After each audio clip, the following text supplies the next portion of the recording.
le même phénomène se répercuter dans nos membres CSI après avoir compris et après avoir, je pense, discuté pleinement du changement qu'amène cette révolution des nouveaux horizons. Certains ramènent ça,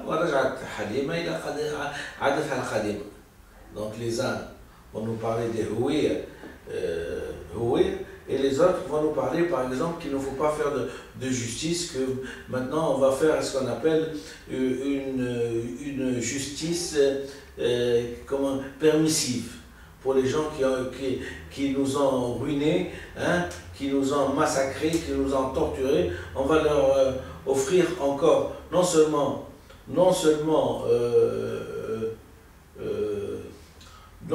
la grâce, mais en plus de ça, le pardon. Non, je pense que ce n'est pas la meilleure façon, et on ne sera pas ce qu'on appelle, on ne sera pas conforme. On ne sera pas conforme à l'esprit révolutionnaire. Et on ne sera pas fidèle à l'esprit révolutionnaire. Chaque mot a un sens, oui. Il faut être fidèle à l'esprit révolutionnaire. Les gens qui nous ont trahis, il faut les passer en justice. Hein? Les gens qui ont pataugé dans le mal acquis, il faut les passer en justice. Sinon, ce n'est pas la peine de faire des révolutions. Si on va leur donner une amnistie générale, et en plus de ça une grâce, et bientôt des voyages touristiques aussi. Pourquoi pas des voyages touristiques d'ici et de là, hein? Non, je pense qu'il faut quand même être pragmatique, rationnel, et le sang des Tunisiens a coulé, hein, et ils ne sont pas prêts, et les gens qui ont eu des morts dans leur famille ne sont pas prêts pour pardonner. Alors il ne faut jamais pardonner dans la vie. Hein.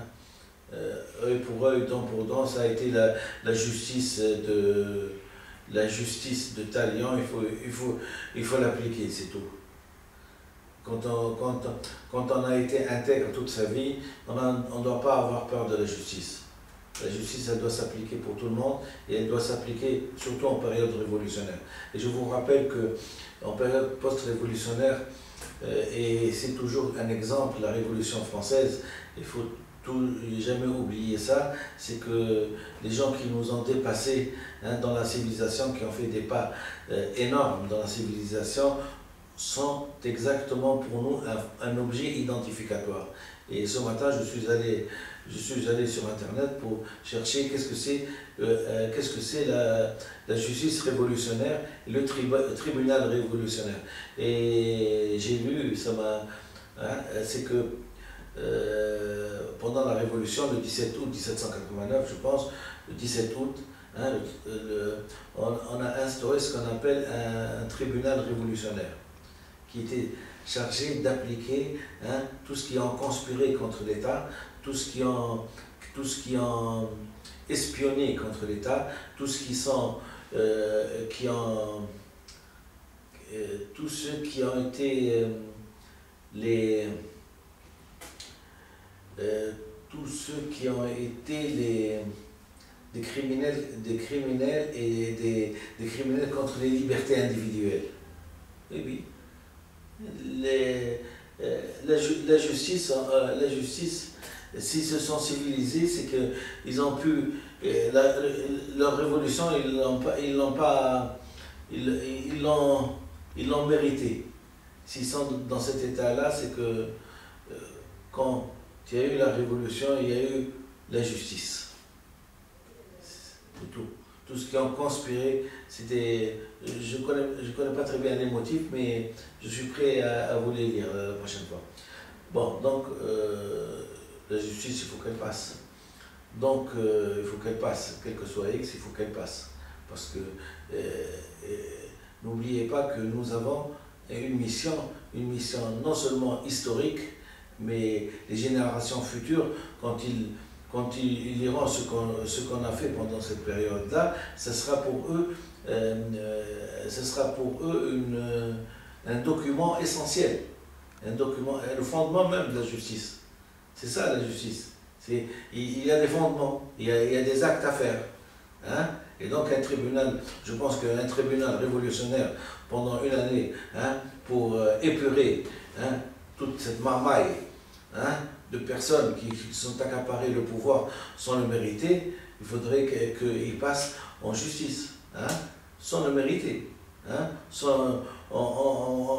ce qu'on appelle, c'est ce que j'ai appelé, hein, la République des copains, la République des copains et des coquins. Les coquins, ceux qui volent, et les copains, ceux qui surveillent le vol. Hein. Donc, il faut passer par là. Donc, j'ai parlé de donc les gens qui ne sont pas révolutionnaires, je pense que les gens qui ne sont pas révolutionnaires, qui ne sont pas prêts pour changer, même de mentalité, qui ne sont pas prêts pour voir d'autres horizons, pour voir la science, pour que la science, comment dirais-je, le soleil de la science, pas leur éclate les yeux parce que je n'aime pas les mots violents, mais pour que les éblouisse. Il faut qu'ils restent chez eux. Il faut qu'ils restent chez eux. Il ne faut pas perdre de temps. Il ne faut pas perdre de temps. Le temps, c'est de l'argent. Les gens qui sont capables de s'éblouir par le soleil révolutionnaire, qui va amener la justice, qui va amener la transformation d'une société entière, hein, quitte à transcender ceux qui n'ont pas les connaissances nécessaires et scientifiques pour changer. Je préfère qu'ils restent à la maison qu'ils viennent égrener des mots qui n'ont pas de sens, ou qu'ils se taisent. Il y a des gens qui, quand ils ne savent pas, ils se réfugient dans une phrase. D'ailleurs, je vais vous la citer. Par exemple, quand on n'est pas capable de faire quelque chose, mais on a envie. On a envie de la faire, mais on n'a pas les connaissances nécessaires. Soit qu'on n'a pas les connaissances nécessaires, soit c'est le cas de feu mon père, il n'avait pas le pouvoir nécessaire. Hein, le pouvoir.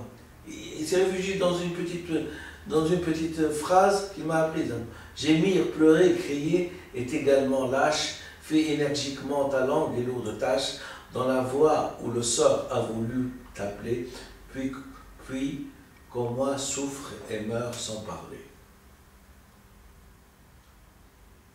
Pourquoi a-t-il dit ça?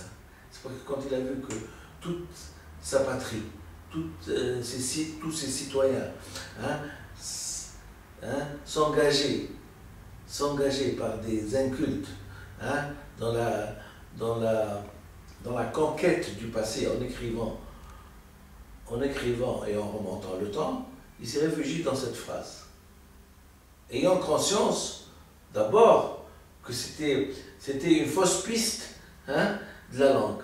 Non, lui, gémir, pleurer, crier est également lâche. Il ne faut pas commencer à gémir, crier. Non, et les amis, écrivez par là, hein, vous allez vous civiliser.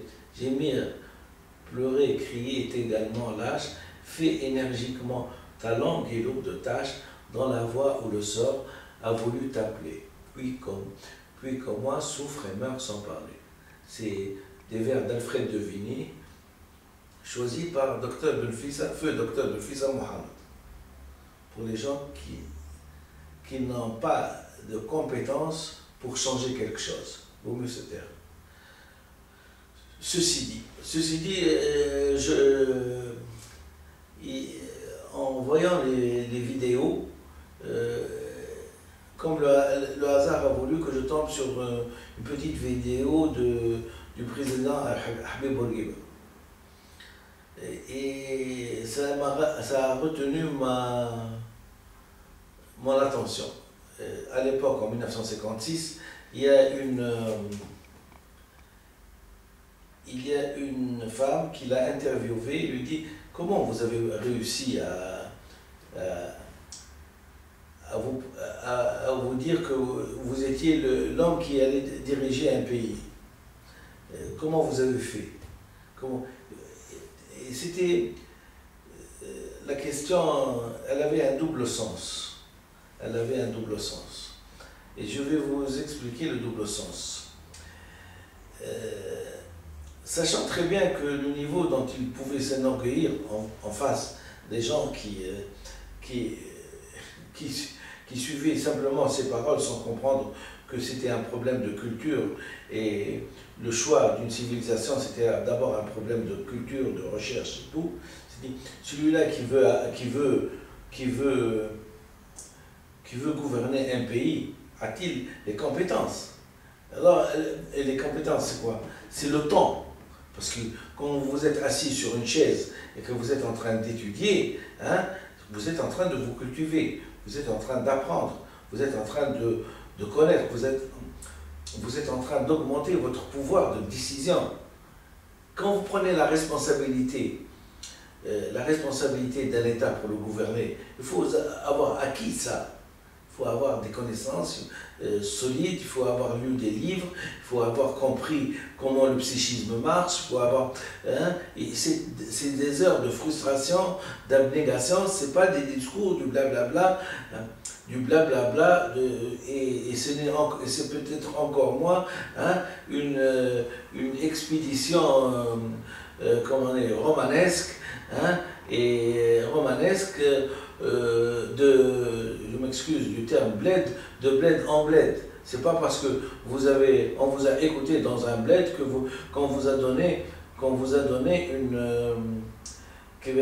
un chèque en blanc pour les gouverner, pour les commander. Je préfère les gens qui se sont jamais déplacés hein, et qui ont dit qui sont jamais déplacés et qui au sommet de leur connaissance disent oui je peux et je peux vous rendre service,